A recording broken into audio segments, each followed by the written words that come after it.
즐거움을 나중에 고진감래하는 게 맞는 거지, 즐거움을 먼저 다 즐기고 나면 지금 소득을 위해서도 그런 과정을 거쳤을 거예요. 지금도 그걸 만들어야 됩니다. 그걸 만들지 않으면 참 안타까운 일이 벌어지게 되죠. 반갑습니다. 연금형 부동산 연구소 황 소장입니다. 오늘 영상은 월 1억 정도를 벌면서 자산가가 되고 싶은, 부자가 되고 싶은 분들을 위한 영상이니까 거기에 해당되는 분들만 보시면 좋을 것 같습니다. 근데 이제 그 상황이 아닌 분들은 이렇게 생각할 수 있어요. 월 1억 버는데 부자가 왜 안 되지? 당연히 부자지. 그 자체가 부자잖아. 이렇게 생각할 수 있어요. 이제 그거는 그 정도가 안 되신 분들의 생각.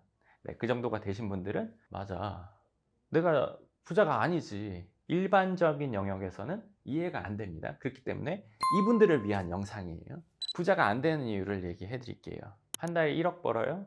1년에 12억 법니다. 세후 기준으로 얘기할게요. 12억 벌어요? 내가 한 2억 썼어요. 근데 보통 한 달에 1억 정도 벌면 한 3, 4천은 쓰더라고요. 그리고 많이 쓰는 분들은 6, 7천도 씁니다. 그거 어떻게 해서 그렇게 써? 이거는 이제 여기 있는 분들의 의문이고, 여기 있는 분들은 그 정도 쓰는 걸 제가 알고 있습니다. 그러니까 뭐 싱글일 때는 뭐 한 3, 4천 쓰는 분들이 많이 쓰는 경우고, 이제 자녀분들이 있는 경우는 6, 7천 이상 쓰는 경우도 왕왕 있죠. 그러니까 자녀 교육 한 명당 뭐 1,000만 원씩, 그리고 유학 갔다면 좀 더 월 1,000만 원씩 더 들어가기도 하고, 뭐 차도 있고 쇼핑도 있고, 좋은 예를 들어서 곳에 여행 가는 거 플러스 그 외에 소비 생활 명품 뭐 이런 것들이 있잖아요. 그런 것들로 인해서 나 특히 쓰는 것도 없는데 그 정도 나가는 경우가 대부분입니다. 그렇기 때문에 많은 돈을 못 모으는 경우도 있죠. 그러면 어찌됐건 한 달에 1억씩 벌어서 1년에 12억 벌고 1년에 2억 써서 10억씩 모은다고 칠게요. 10억씩 모으는데 부자가 될까 안 될까요? 어떨 것 같아요? 10억이면 일반인들 생각으로는 그래도 부자라고 생각하지 않을까요? 그치, 그치. 근데 부자는 내가 어디 서 있냐에 따라서 그 기준이 달라집니다. 월 1억씩 버는 사람들은 적어도 100억 이상, 200억, 300억이 부자라고 생각합니다. 순자산 기준. 그러면 내가 1년에 10억씩 모아서 10년 모으면 100억 되네? 근데 여기서 물음표가 생기죠? 지금 100억이랑 그때 100억이 같을까? 돈 가치가 떨어져서 돈의 금액은 그대로라도 가치가 떨어져 있을 것 같은데, 이런 니즈 때문에 재테크라는 걸 생각하게 되는 거죠. 이 생각까지 가야지. 이 생각까지 가지 않는 경우가 많습니다. 1억 정도를 벌면서 쓰고 살면 통장에 한 달에 몇 천씩 모여요. 1년에 몇 억 모여요. 그리고 내가 풍족한 생활해. 내가 원하는 차 타고, 내가 원하는 자녀들 교육시키고, 원하는 집에서 살고, 원하는 좋은 여행 가면서 원하는 거 먹고, 물건들도 사고, 이러면서 살고 있고, 풍족한 삶을 살면서도 돈이 모입니다. 자, 그러면 이 정도가 되려면 나이가 몇 살일까? 제가 지금까지 본 중에는 30대 중반 정도가 가장 빠른 경우였어요. 보통은 40대 초반 정도 됩니다. 이게 빨리 된다고 해도 월 1억 정도가 40대 초반 정도에 그 정도를 벌면, 그러면 내가 10억씩 모아서 앞으로 이 일을 언제까지 이 정도로 할 수 있을까? 10년 아니면 20년이에요. 그러면 내가 200억 모을 수 있네? 근데 그 200억이 가치가 지금이랑 그때랑 다르겠구나, 이 생각을 합니다. 근데 이것도 1년에 10억을 모아야 할 수 있는 생각이에요. 그렇지 않으면 이 상태, 그러니까 내가 지출을 많이 하면서 1년에 뭐 많이 모아봐야 5, 6억 모으는 상황, 5, 6억이라도 부자 아니야? 여기 영역에서 그렇습니다. 근데 이제 여기 영역에서는 5, 6억이면 뭐 대여섯 달만 그냥 모으면 되는 돈인데, 나는 그래도 한 100억 있었으면 좋겠는데 1년에 5, 6억을 모으면 20년을 모아야 됩니다. 그래야 100억이 되죠. 그러니까 오야, 몇백억 부자는 도대체 어떻게 되는 거야? 이해가 안 갑니다. 이 분들이 자산가가 되려면 참 아이러니하죠? 한 달에 누군가는 뭐 1,000만 원, 2,000만 원 벌어서도 몇백억대 되는 경우가 있습니다. 근데 난 그거 5배, 10배를 버는데 왜 그분들은 아직 목돈을 모아보지 않아서 그렇습니다. 목돈을 모으는 단계로 먼저 가고 그 다음에 재테크의 영역으로 가야 됩니다. 근데 왜 이걸 안 모으는지도 알고 있습니다. 왜일까? 안주해서 그런 거 아닐까요? 풍족하니까. 맞아, 그것도 맞고 한 가지 이유가 더 있는데, 첫 번째 풍족한 거 플러스 바빠서 그 생활이 루틴하게 돌아가면 다른 걸 굳이 신경 쓰지 않게 돼. 전체적으로 다 만족하고 있으니까 내가 원하는 거 다 하고 있고, 그리고 이렇게 해도 돈이 쌓이고 있고. 사람은 불만족과 불편할 때 뭔가를 하고 싶은 거지, 그렇지 않을 때 뭔가를 추구하진 않아. 그런데 요 영역에 있는 거야. 근데 이 어떤 루틴대로 살게 되면 그 루틴 안에서 본인이 바빠. 아침에 출근해서 뭐 일하고 아니면 뭐 늦게 출근해서 일하고 저녁에 들어와서 밥 먹고 좀 TV 좀 보다가 뭐 좀 하다가 그리고 자고 일어나고 이 루틴이 한번 생기면 그 루틴에서 시간을 별도로 빼서 뭔가를 하기가 어려워. 여기서 또 뭔가 시간을 내서 하기는 쉽지 않은데 예를 들어서 아까 말한 것처럼 30대 후반에서 40대 초반 뭐 빨라봐야 그 정도 나이에서 어떤 루틴이 생기면 이 루틴을 벗어나기가 사람이 어려워. 그게 첫 번째. 그리고 또 하나 그 루틴 안에서 본인이 바빠. 그리고 나서 또 하나는 뭐냐면 뭐 10억 모으려면 금방 모을 수 있을 것 같은데 근데 10억 모아서 뭐해? 10억 모은다고 해서 뭐 건물 사는 것도 아니잖아. 근데 20억 30억 모으려면 2, 3년을 꾸준히 모아야 되네. 근데 사람이 한 10억 정도 주머니에 있으면 못 참습니다. 이거 못 참아본 분들은 아실 거예요. 그 정도 있으면 뭐 자꾸 하고 싶어요. 그리고 주위에서 뭔 얘기가 자꾸 들려. 야 누가 코인이 어떻고, 야 누가 뭘 어떻게 했다는데, 뭐 저거 했다는데, 뭐 가게를 뭐 어쩌고 했다는데, 뭐 새로운 사업에 투자했다는데, 뭐 누구랑 뭐 투자자 모임 클럽에 들어갔다는데, 뭐 이런 얘기 막 들립니다. 그러면 한 10억이 한 달에 한 1억 버는데 뭐 한 1억 정도 넣어볼까? 아, 뭐 너 정도면 괜찮지. 그 정도는 뭐 넌 없어도 되잖아. 없으면 안 되는데. 없어도 된다고 생각합니다. 그런 자세가 몸에 있는 게 사실 잘못된 건데 그런 식으로 몇 번 투자를 하다 보면 또 떨어집니다. 그리고 모으고 떨어지고 모으고 떨어지고 이거 반복합니다. 근데 이게 되려면 그 전에 집을 하나 사야 되겠죠? 집을 하나 상태에서 이 상태가 돼버리면 그 상태에서 계속 쳇바퀴 돌면서 부자처럼 보이는 생활로 계속 유지가 됩니다. 언제까지? 50대 초반, 중반까지 그 생활로 쭉 유지가 되고 그때 재테크 생각을 하게 됩니다. 50대 초반, 중반, 빠른 사람은 40대 후반에 생각하게 됩니다. 왜 그때 생각하냐면 내가 이거 앞으로 몇 년 더 할 수 있을까? 이 일을 더 하는 것뿐만 아니라 이 일이 지금 소득을 유지하는 게 몇 년 정도 될까를 계산하게 됩니다. 그리고 지출을 생각하게 됩니다. 우리 애들한테 앞으로 뭐 어떻게 해줘야 되는데 그리고 내가 얼마 있어야 살 것 같은데 그럼 집을 팔아야 되네? 뭐 내가 뭔가를 해야 되네? 이때 오게 됩니다. 근데 그때는 뭐가 안 됩니다. 왜냐하면 이미 나가야 될 것들이 정해져 있기 때문에 목돈을 어디 투자하기 힘들고 내가 일할 수 있는 기간이 몇 년이라고 딱 어느 정도 생각이 되기 때문에 그 안에는 버틸 수 있겠지만 그거를 지나가면은 뭐가 안 될 것 같아서 이때는 뭔가 행동하기가 어려워집니다. 50대 초중반에는 뭔가를 결정하기가 매우 어렵습니다. 100%다 그렇습니까? 물어본다면 거기에서 뭔가를 한다는 것은 매우 힘듭니다. 제가 최근에 상담 오셨던 분이 이런 생각을 갖고 나서 본인이 타던 좋은 차를 가격이 아주 낮은 차로 바꿨다고 합니다. 그래서 제가 깜짝 놀랐어요. 와, 이런 정도로 마음을 먹는다고? 이렇게 모든 게 편한 상황, 그리고 이거를 해도 별 무리가 없는데 그거를 초심으로 돌아간다고 하면서 이렇게 완전 스스로 선택해서 이렇게 한다고? 그분은 분명히 크게 되실 거라고 생각해요. 크게 자산을 이룰 거라고 생각해요. 근데 그런 경우는 전 처음 봤어요.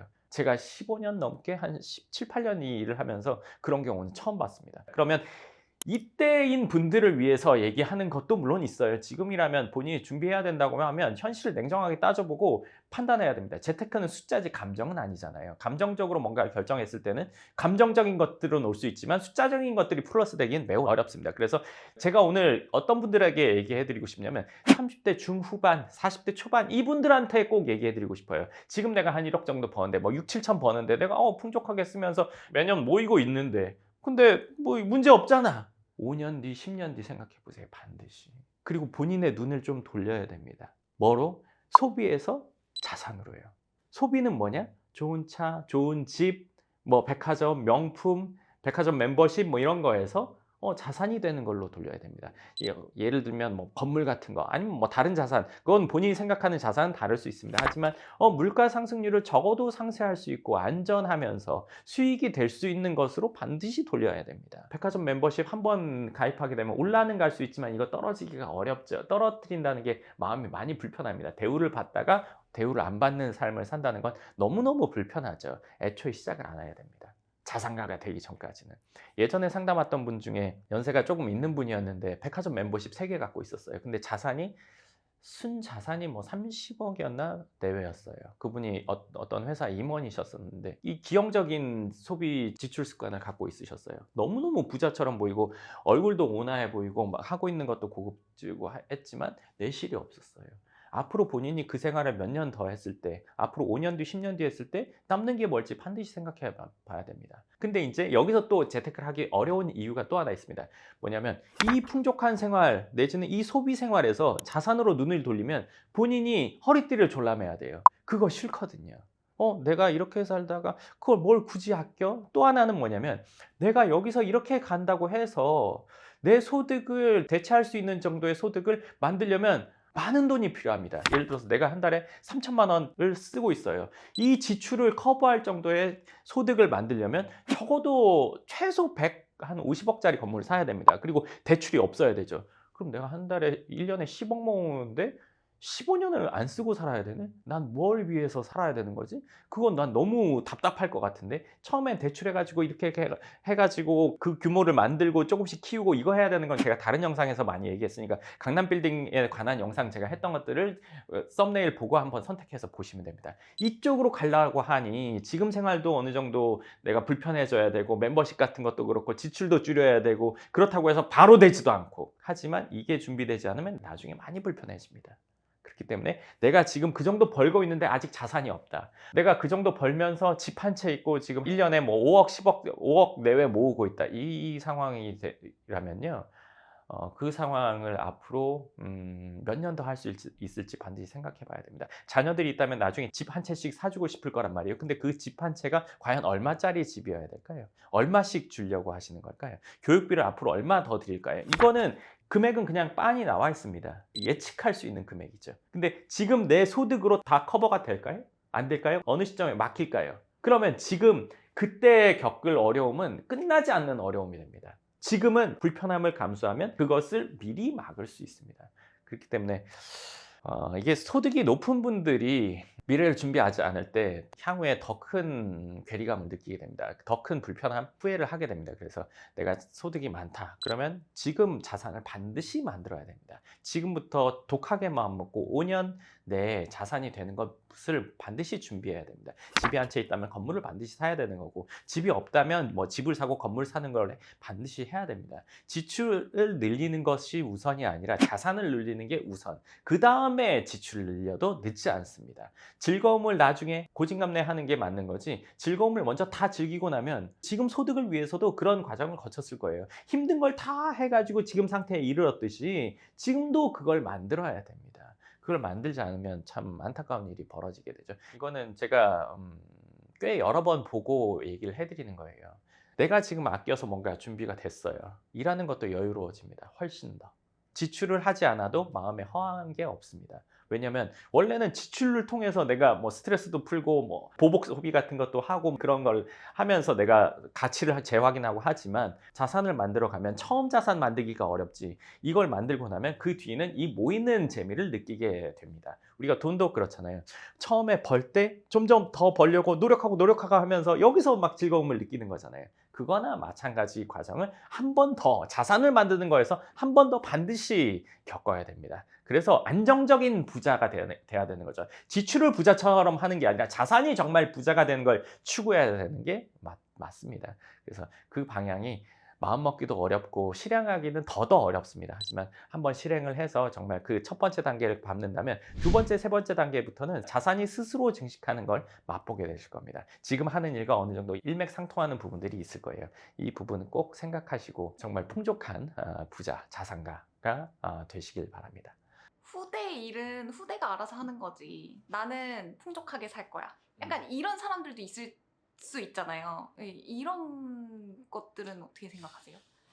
그거는 단기간을 생각하면 맞습니다. 본인의 수명과 본인의 일할 수 있는 그 기간과 한번 생각해 보면 됩니다. 언제까지 풍족할 건데요? 본인 언제까지 일할 건데요? 본인 소득으로 본인 생활을 지탱하고 있다면 그거는 마감 시한이 정해져 있는 겁니다. 펑크난 타이어를 낀 자동차로 여행을 가고 있는 거죠. 펑크가 조그맣게 났어요. 구멍이 아주 작게 났지만 바람이 새고 있고 얘는 언젠가 멈춥니다. 본인 소득으로 본인 생활을 풍족하게 영위하고 있다면 그거는 어느 순간 멈추게 됩니다. 내 자산에서 나오는 소득으로 생활 영위하고 있다. 이거는 끝이 안 나겠죠. 첫 번째와 두 번째의 가장 큰 차이는 불안감과 안정감 차이가 크죠. 불안함 속에서 지출하는 게 과연 즐거울까? 즐거움이라는 건 첫 번째 안정감, 그 다음에 즐거움. 안정감이 없는 즐거움은 무모함일 뿐이죠. 그렇기 때문에 안정을 취하는 게 첫 번째죠. 전쟁터에 있으면서 맛있는 거 먹는다고 해서 정말 맛있나? 총알이 날아다니는데 맛을 모르는 게 정상이죠. 하지만 평화로운 곳에서 별거 아닌 걸 먹어도 이 맛은 이러네 맛을 느낄 수가 있죠. 그 차이가 큽니다. 그렇기 때문에 안정을 만드는 과정 속에 있어야 본인도 안정되고 즐거움을 느낄 수 있습니다. 얼마 전에 유행했던 말 중에 소확행도 안정감 속에서 소확행입니다. 내일이 어떻게 될지 모르는데 소확행이 어디 있습니까? 근데 그거를 내일이 어떻게 될지 모르는 게 5년 뒤, 10년 뒤가 어떻게 될지 모르는 걸로 기간이 길기 때문에 인식하지 못하고 사는 거죠. 계산해 보면 압니다. 지출이라는 게 이제 한 번 올라가면은 줄이기가 진짜 힘들잖아요. 그럴 때는 어떻게 해야 될까요? 소득을 2배 늘려야 됩니다. 그게 싫다면 소득을 2배, 3배, 5배 늘려야 됩니다. 그렇게까지 해야 됩니다. 그게 될까? 네, 되는 사람들이 자산가가 되는 거죠. 강남 빌딩이든 자산가가 되는 것든 극소수입니다. 많은 돈을 벌기가 아주 힘듭니다. 근데 이 많은 돈을 벌어서 부자나 자산가가 되는 거는 이거에서 되는 것보다 더 어렵습니다. 여기에 함정이 있거든요. 소비의 함정. 그쵸? 나중에 어떻게 될 거야 함정. 열심히 살다 보면 뭐가 되겠지의 함정. 그쵸? 이런 것들이 여기 많이 도사리고 있습니다. 물론 이 함정들은 여기에도 있죠. 어디에나 도사리고 있습니다. 그래서 그것들을 모두 다 우리가 이겨내고 갔을 때 자산가나 부자, 강남에 건물을 갖는 사람이 되는 겁니다. 누구는 돈을 물려받아서 부모님이 해줘서 그건 우리랑 상관없는 얘기잖아요. 예, 그런 분들은 그런 분들대로 사는 거고 내가 직접 노력해서 되는 분들한테 오늘 해드리는 얘기잖아요. 그렇죠? 그러면 이제 어차피 저희가 그 자산을 만들기 위한 영상인데 그 자산을 만들려고 뭔가 돈을 모으고 막 그런 노력들을 했어요. 그러고 나서 이제 위험들이 계속 있잖아요. 그러면은 그 위험에 처한 분들에게 해주고 싶은 말씀이 있으실까요? 결단이라는 거는 오늘부터지 점진적인 결단은 없습니다. 충분히 이 영상을 보고 있는 분들이라면 공감하실 거예요. 본인이 일을 하던 아니면 어떤 일을 결정해서 진행을 하던 결단은 지금부터인 거잖아요.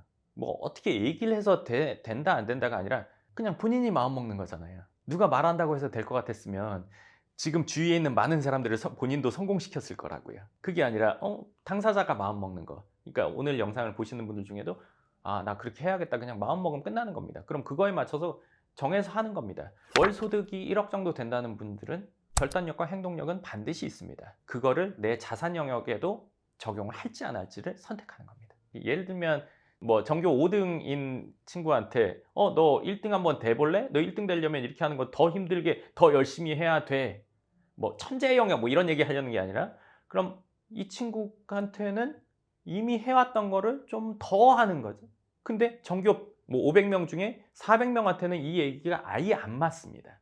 오늘 제가 하는 얘기가 전혀 이해 안 간다. 그럼 이 내용과는 관계가 없는 거죠. 하지만 본인이 그 정도 소득을 만든 분들이라면 오늘 얘기를 정말 무릎을 치면서 듣는 분도 있을 거고 정말 계산을 해보는 분들도 있을 거고 아차 싶은 분들도 있을 겁니다. 이 상황에 처해 있는 분들은. 우리가 자산을 만들기 위해서 부자가 되기 위해서 그리고 경제적 자유, 선택의 자유를 위해서 하는 거지 집에 명품을 쌓아놓고 좋은 차만 타고 좋은 집에 살고 소비를 많이 하면서 살려고 부자가 되려는 건 아니잖아요. 안정감이 기본이고 그런 것들은 겉으로 드러나는 약간의 것들이죠. 네, 뭐가 본질인지는 우리 한번 생각해 봐야죠. 네, 좋습니다. 그럼 오늘 영상 여기까지 하고 또 다음 영상에서 뵙겠습니다. 감사합니다.